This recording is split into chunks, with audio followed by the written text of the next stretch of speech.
welcome back to my film and TV channel. I hope you're all staying safe and well.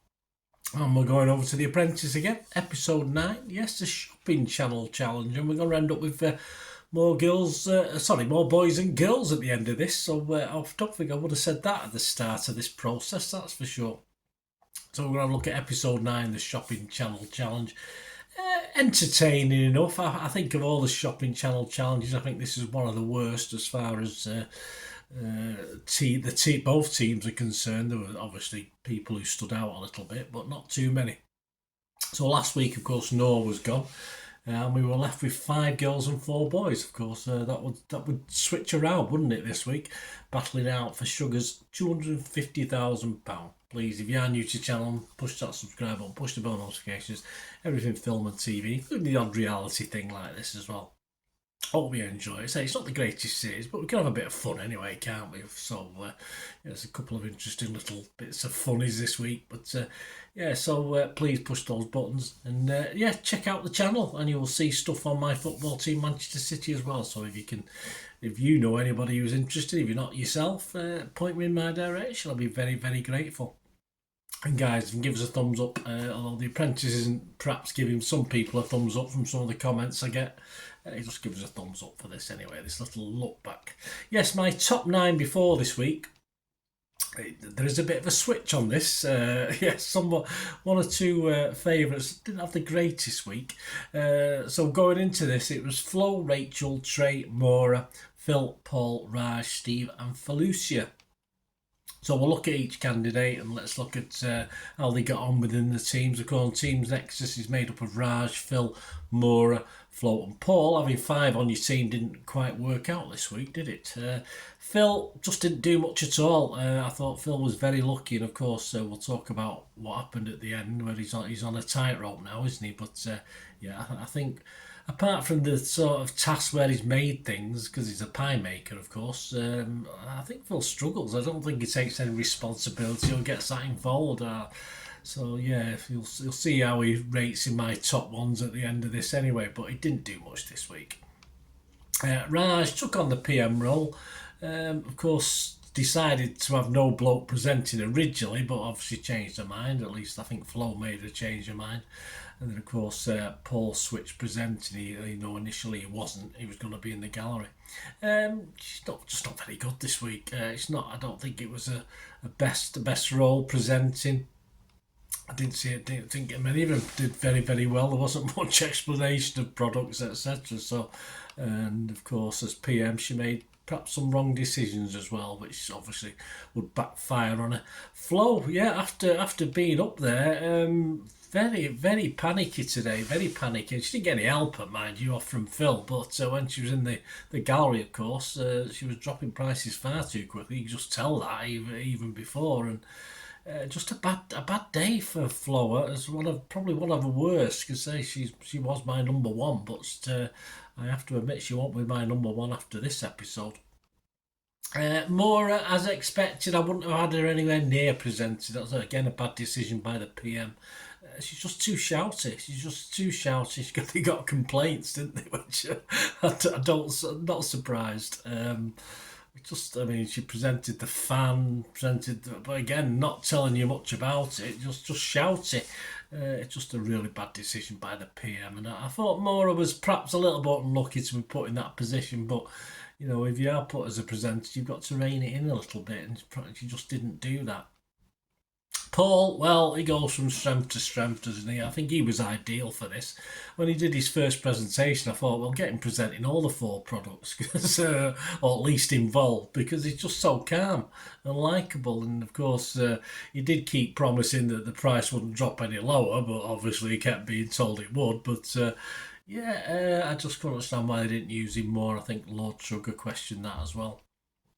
Of course, they had the items he did sell. They had the stain remover pen, which was a bit naff. I mean, you're lucky if you sell any of those things. The neck pillow sold basically because of Paul, I think, because it looked like three rolls of poo around someone's neck. The pop-up tent was a disaster, and the fan, they should have probably sold far more of them than they did, but they just didn't explain what it was all about. So I think they sold 53 items, so it wasn't bad for over £1,124.45. it wasn't enough. Team Supreme, Felicia, Steve, Rachel and Trey. So only 4 of them, 2 each, two in the gallery, 2 presenting, so it works out okay. Rachel presenting, not very comfortable. I mean, Rachel was one of my top 2, of course, but she's not really good at this. She's a bit stiff, Rachel. She's pleasant on the eye to sell the goods, but yeah, she struggled. She struggled with this, doing this presenting, and I think she's struggled in pitches as well. So it's, she's one of my favourites. She's not great at certain things. Trey probably come out of this pretty well. The You're Fired panels quite liked him as well. But he's doing what he's probably good at. I've not seen the business side yet of Trey. I've seen him presenting. Of course, he's presented in front of 100 million people, a bit like me, on this channel. But based on previous tasks, it was no surprise that he did okay, and he sort of grew more into it. And of course, although I must admit, he's never mowed a lawn in his life or trimmed a lawn, because the first thing he did with that strim was just dig it into the ground. I mean, so he's obviously not very experienced at that. But yeah, he didn't excel. I thought he might have done better. He did okay, but I say the You're Fired panel were a bit kinder to him. I don't think he excelled. He was just adequate for me today on what he should do good anyway. Steve, the gallery one, he couldn't really get much of a word in edgeways anyway, could he, with Felucian in the gallery as well. He sort of chipped in occasionally, but it was totally outmanoeuvred and out-shouted by Felucia. She's very loud, very bossy, but not always in a constructive way. I say Felicia's not one of my favourites. I thought she was on the winning team, so she got away with it, but again, I wasn't overly impressed this week. They, of course, were selling the paddling pool, which you can buy anywhere, go in the local supermarket and buy that. The grass trimmer, which obviously became a digger in Trey's hands. The resistance walking machine, I think they could have made more of that. I thought, they complimented Trey about it, the panel again on You're Fired, but I just thought it was pretty poor at presenting it. I thought it could have done a lot better. Well, that face mask, we'll probably won't talk about that. But, of course, the phones weren't ringing off the hook because they sold, less than half of what the other team sold. But, of course, they didn't panic about the price, so they sold it at a higher price and sold 21 items for £1,603.79p. So overall, it's a fairly painful watch for both. I would have loved to have watched it live, mind you. It would have been quite funny. Trey was as expected. No surprise with his presentation skills.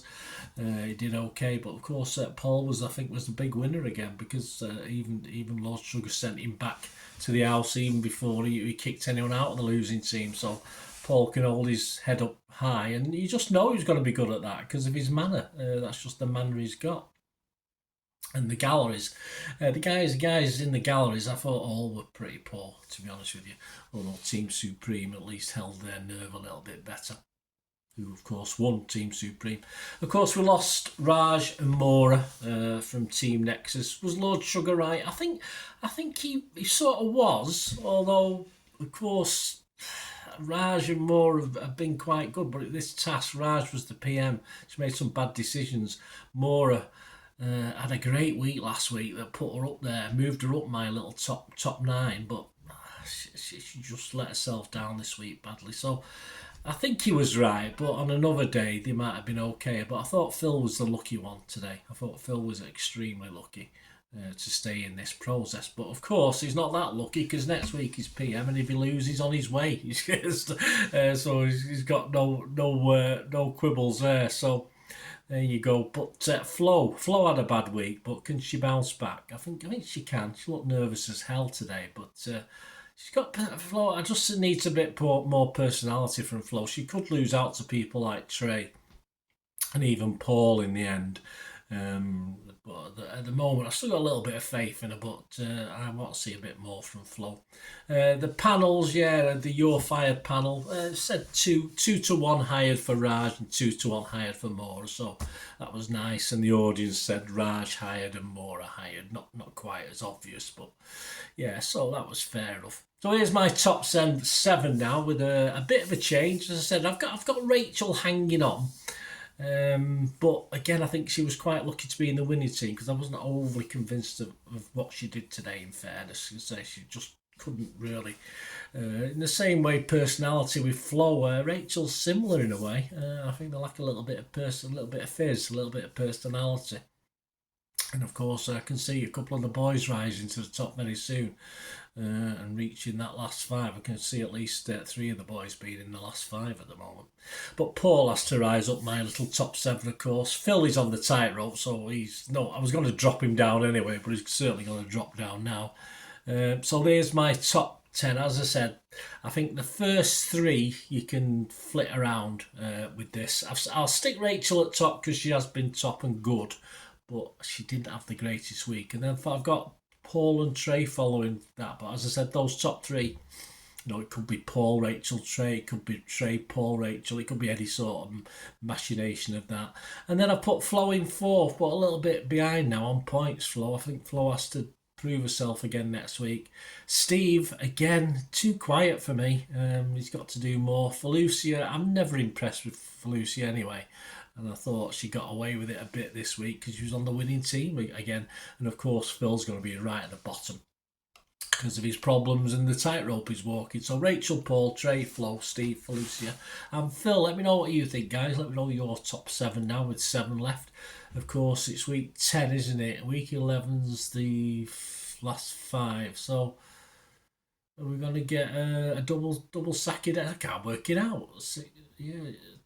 It's got to be a double sacking next week, haven't we? So of course Phil will go if he loses. So because we need to get down to 5 for week 11. Yeah, okay. So it's we know what's going to happen next week. We're going to lose 2 of them. Vegan alternative to cheese. They've got to come up with next week. They've got to provide a recipe, a branding, and packaging. They've not been great at any of those at the moment of this series.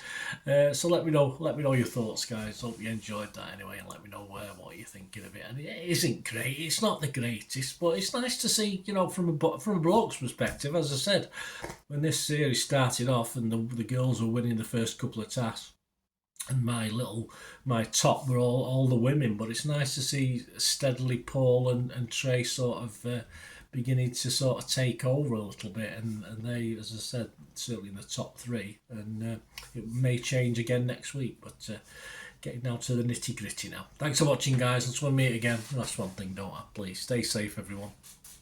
Bye for now.